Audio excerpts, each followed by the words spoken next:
Ready start. माननीय सभापति महोदय, मैं आपका बहुत आभारी हूँ जो आपने मुझे इस बिल पर बोलने के लिए समय दिया है। यह जो बिल सहकारिता समिति को एक समिति में भेजने का निश्चय किया गया है, जिस पर कल से बहस हो रही है, उस पर मैं आपके आदेश से कुछ कहना चाहता हूँ।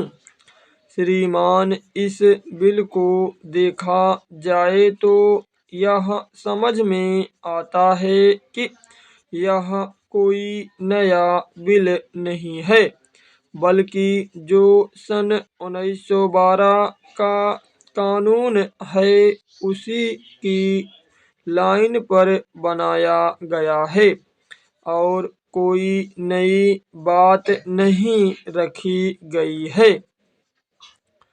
श्रीमान, इसमें सहकारी खेती की बात रखी गई है। अगर यह कहा जाए कि यह कोई नई बात नहीं है तो गलत नहीं होगा।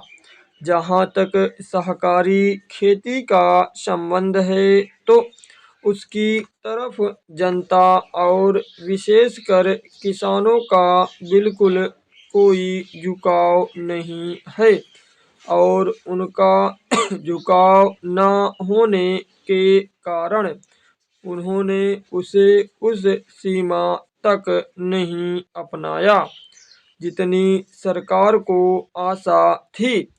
श्रीमान, आपको मालूम है कि नागपुर कांग्रेस में यह प्रस्ताव पास हुआ है कि सहकारी खेती कराई जाए। पूरे देश में इस समय इसका जोर चल रहा है और इसको लाने के लिए नामालूम इसके कितने रूप रखे गए हैं। यह कहा गया है कि इसके अंदर कोई जोर नहीं है। अभी एक माननीय सदस्य कह रहे थे कि राजनैतिक पार्टी के लोग यहाँ पर सहकारिता के संबंध में कुछ कहते हैं और बाहर किसानों से कुछ और ही कहते हैं।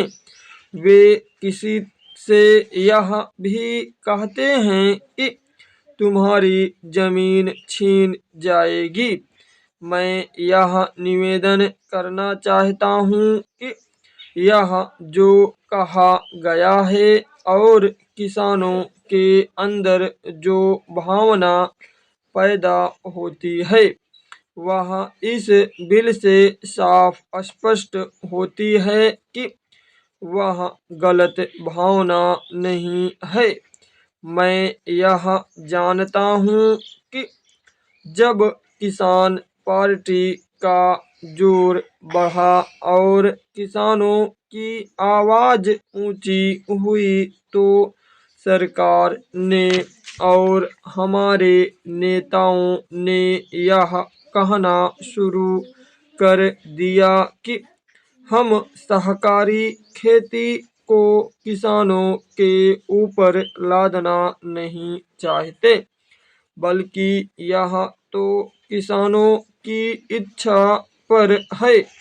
लेकिन इसके साथ ही साथ एक बात मैं पहले भी निवेदन कर चुका हूँ और फिर भी निवेदन करना चाहता हूँ कि नेताओं का अपना विचार होना चाहिए।